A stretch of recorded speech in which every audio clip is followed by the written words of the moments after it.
22 जनवरी का दिन था।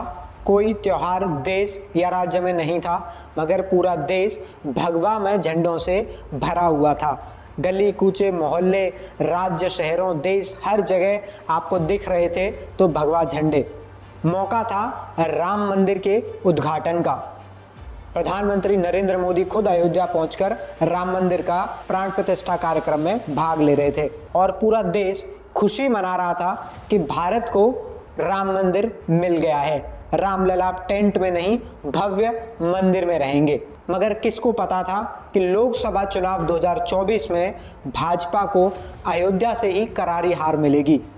ऐसी हार जो भाजपा को सोचने पर और हिंदुत्व की राजनीति करने पर मजबूर कर देगी। आज हिंदुत्व की राजनीति करने के बावजूद भारतीय जनता पार्टी पर सवाल उठ रहे हैं।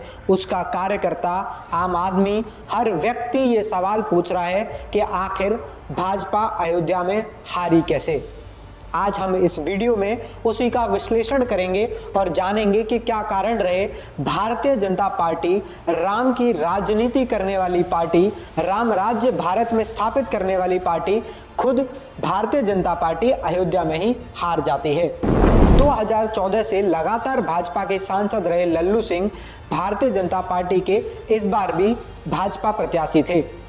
लोकसभा में भाजपा ने उन पर तीसरी बार विश्वास जताया और प्रत्याशी बना दिया था। वहीं सामने थे समाजवादी पार्टी के अवधेश प्रसाद।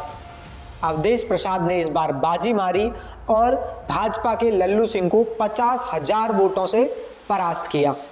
सोचने समझने वाली बात है, जो पार्टी राम के झंडे को लेकर आगे बढ़ रही थी, जिसने राम की राजनीति अयोध्या से ही शुरू की थी, उसी अयोध्या की जनता ने भाजपा को उल्टे मुंह लिटा दिया।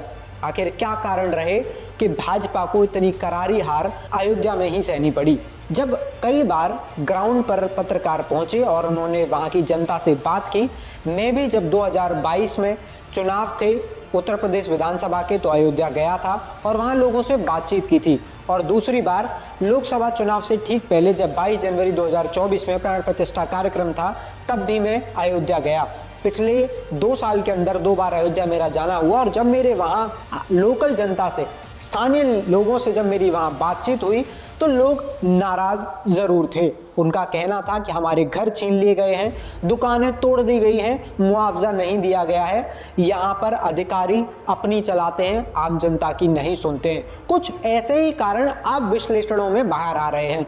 2024 में अयोध्या की करारी हार के बाद जब कई ऐसे विश्लेषण किए गए कि अयोध्या में आखिर भारतीय जनता पार्टी को कैसे हार मिली, तो यही कारण सामने आए कि भारतीय जनता पार्टी के जो प्रत्याशी थे लल्लू सिंह, वो वोट मांगने ही नहीं गए। उन्होंने अपनी जीत को स्वयं ही स्थापित कर दिया कि वो जीतने वाले हैं, भारी मतों से जीतने वाले हैं, और इस कारण अहम में आकर उन्होंने अयोध्या की जनता से वोट मांगना ही जरूरी नहीं समझा।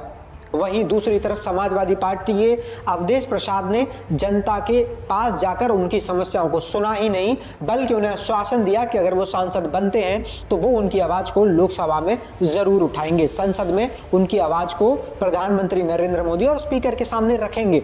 यही कारण रहे कि समाजवादी पार्टी के अवधेश प्रसाद 50,000 के वोट से अंतर से जीतते हैं। इसके अलावा स्थानीय लोगों का कहना है कि आम मुद्दों पर यह चुनाव था। आम मुद्दों को भारतीय जनता पार्टी ने बिल्कुल नजरअंदाज कर दिया था। यहां पर अधिकारी अपनी चलाने लगे थे। वीआईपी कल्चर से अयोध्या की जनता त्रस्त थी। उनका कहना था कि 7 बजे अगर कोई मंत्री या विधायक आ रहा है तो सुबह 12 बजे, दोपहर 12 बजे से ही सारे बैरिकेड्स लगा के रास्ते बंद कर दिए जाते हैं। हम अपने बच्चों को स्कूल से लाना और छोड़ना भी नहीं कर पाते। इन मुद्दों पर भारतीय जनता पार्टी ने स्थानीय निवासियों को जो नज़रअंदाज किया, उसका ही नतीजा है कि स्थानीय निवासियों ने लोकसभा चुनाव में भारतीय जनता पार्टी को नज़रअंदाज कर दिया। देखना दिलचस्प है, क्योंकि सवाल पूरे हिंदुस्तान का है कि जिस पार्टी ने राम की राजनीति की, उसको राम के क्षेत्र में ही हार कैसे मिली। ये कुछ कारण है।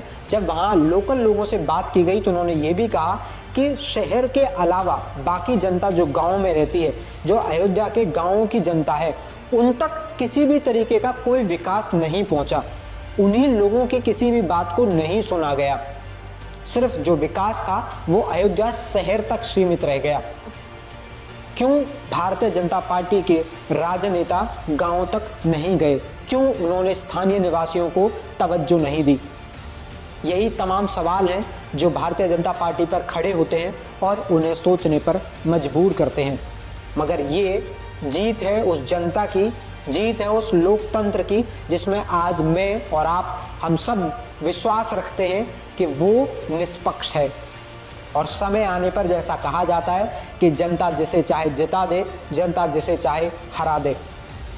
इसीलिए कहते हैं एक वोट की भी कीमत होती है, और जनता ने वही किया अयोध्या में, जहां 2017 से मुख्यमंत्री बनने के बाद योगी आदित्यनाथ 60 से ज़्यादा बार चक्कर लगाते हैं, अयोध्या की जनता से मिलते हैं। हर दिवाली अयोध्या में मनाई जाती है, हर बार भव्य दिवाली अयोध्या में मनाई जाती है। प्राण प्रतिष्ठा कार्यक्रम हो या राम मंदिर की नींव का कार्यक्रम हो, खुद प्रधानमंत्री नरेंद्र मोदी अयोध्या पहुंचते हैं।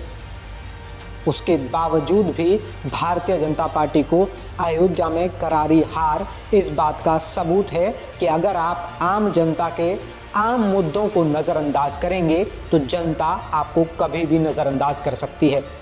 उसका जीता जाता उदाहरण हमारे सामने अयोध्या और अयोध्या में भाजपा की हार है।